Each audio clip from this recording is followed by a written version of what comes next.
Hi guys, welcome to Maverick Veteran, and thanks for stopping by. Do you know when something gets you so fired up, you just have to get it out there straight away? Well, this has fired me up, to be honest.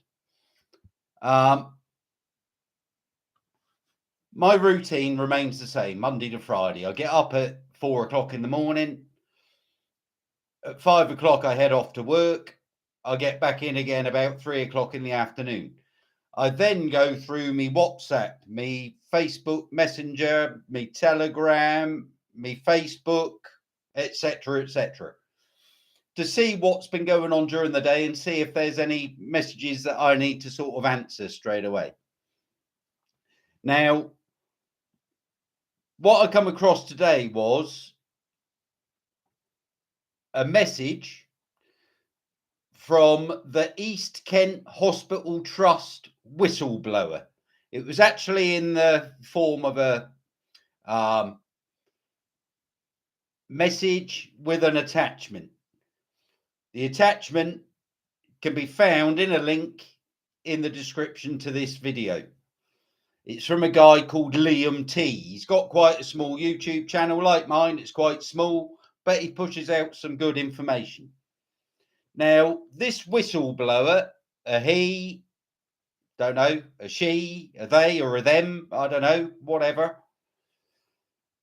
has basically sent him an email, and he's reading the email on that video that's in the description, and it's about the East Kent Hospital Trust.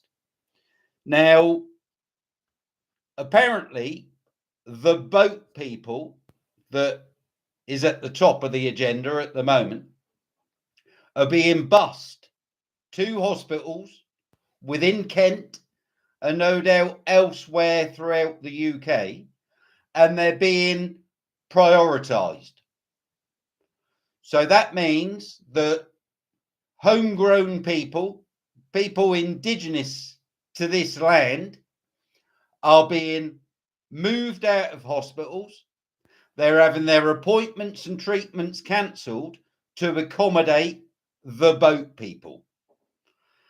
In addition to that, flights from the third world, as we used to call it, and I'm assuming we still call it that, are also coming into UK so that the passengers on those flights can receive NHS treatment. Again, over and above, prioritised over and above, our own indigenous people. Now, I'm absolutely disgusted by this, and it's something I'm going to take under my wing, and I'm going to go up to my local hospital tomorrow to see if they're involved in all this. So I'll do that straight away after work tomorrow afternoon. They're being called health tourists, of all things. Health tourists. And the bottom line is, we're paying for it. As UK taxpayers, part of our money, part of our national insurance goes straight into the NHS via the Treasury.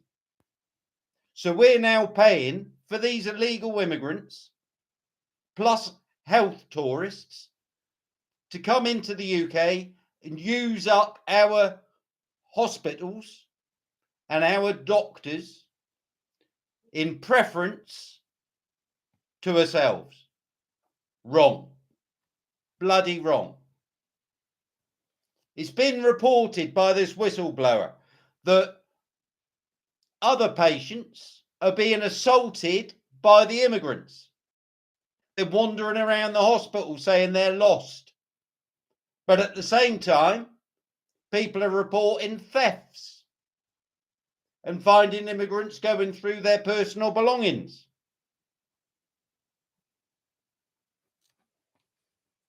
There's movement going on in the wards. So if you've got an old lady who's got a room all to herself and she's got a TV and she's awaiting treatment, or maybe she's undergone treatment, she is now being moved out of that private ward into a general ward with 3 or 4 other people, and the immigrant is being moved into the private ward with the TV and with all the perks that come to it.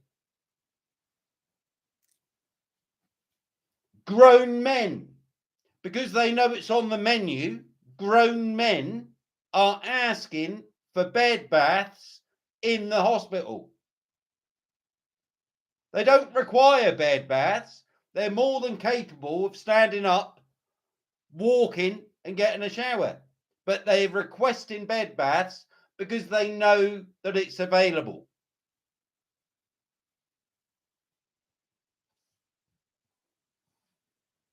They're also carrying infectious diseases, which is apparently one of the reasons why the NHS, our National Health Service, is treating these individuals. So they're bringing infectious diseases into the hospital, and then people are leaving that hospital having caught that infectious disease, so they can then pass that around the local population. Absolutely fantastic. Now, I was one of the people that questioned the Kent variant when Matt Halfcock was talking about it 2 years ago. And I said, it's probably the immigrants that's bringing in the Kent variant because it's on the corridor out of Dover to the rest of the UK. Well, here we have now, it's happening again, but this time at the hospital.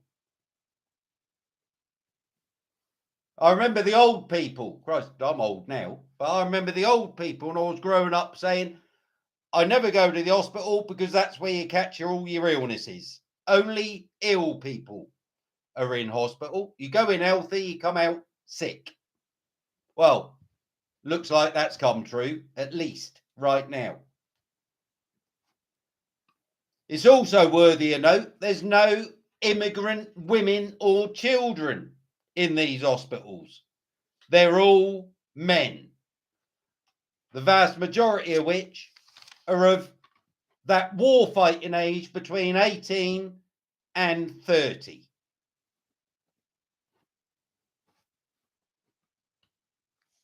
Now, this is really wearing me up, and it's only due to the fact that I'm streaming this through YouTube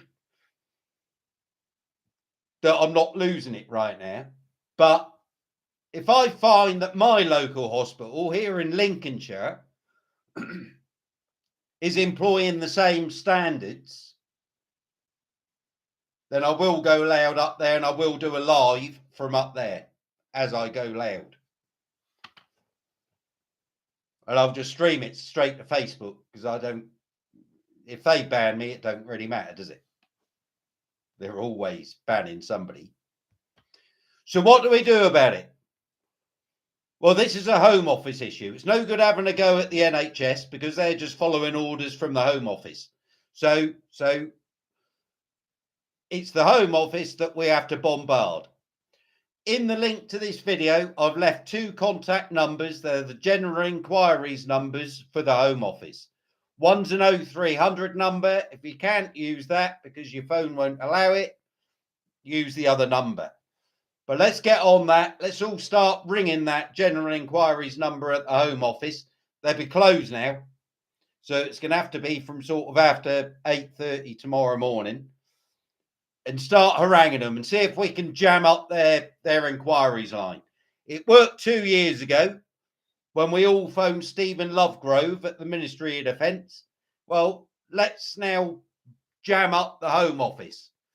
So that way they can't get any visa inquiries from these immigrants. And maybe they'll start taking a hint. No doubt they'll link it to me on this because everything I do is checked through MI5, 77 Brigade in the Cabinet Office. But I don't care. I really don't care. The clue is in the name. Maverick veteran. In addition to that, contact your local MPs. If he's too busy, ring him back. If you get through to him, ring him back again anyway. Just keep ringing him. If you're local, to your MP, go and see him. Have a little protest on his doorstep until such times as he does something. If you know where he lives, go and stake out his house. Why not? Just don't hurt him. Can't have any violence, but plenty of annoyance. I think that's still valid and legal in this country. Absolutely fuming. So Halfcock ruined our NHS during the pandemic. And now the Home Office is continually now ruining it even further, if that's at all possible, because they're turning our people away from it and allowing the immigrants to go to the head of the queue, just like they're at the head of the queue for housing. They're at the head of the queue for the benefit system, whilst our own people are struggling to survive at home or on the street. Folks, something's got to be done about this. There's two things that really wind me up. People taking the piss out of our NHS and people using our kids as weapons or abusing our kids. And I'll be doing a video over the next week about the kids and how the immigrant situation is affecting them, because this is serious. And if we can't get boots on the ground for our kids, then there is something seriously wrong with this country. And I have to say right now, most of the people that are vocal on social media about the children, about the immigrants, about everything else that's going wrong in this United Kingdom of ours at the moment, is coming from women. Women have got more balls than the men right now. Well, we need to level that up a bit, ladies and gentlemen. And we all need to get out and we all need to do something. So let's do it. 6th of June, Leeds. I'll be there in Leeds to support our kids. Let's get there. I'm going to start running a little calendar. Any event that's going on that you're aware of, ping it to me. I'll add it into a centralized calendar and I'll keep that calendar running on a daily basis with every event in whatever town, ever city, whatever village and whatever country within this United Kingdom is occurring. And I'll just keep that updated and swinging through. And if you can go and support it, brilliant. Please do. But let's get a grip of this now. Let's see boots on the ground. Let's make a noise. And let's get our country back. Once and for all. P.S. I'm glad to see George Soros is poorly. So much for the mainstream media, eh? If you want the truth, go to UK Column. If you want the truth, or most of it, go to GB News. Forget the mainstream media. They're dead in the water. And they've been dead in the water since 2003, thanks to Tony Blair and George Bush. Love you loads. Take care of one another. Whatever you do, maintain that. Take care of one another. And I'll speak to you again in the next few days. Unless tomorrow turns me bad, in which case I'll do a live stream from my local hospital in Lincolnshire tomorrow. Love you loads. Stay safe. This call sign is out.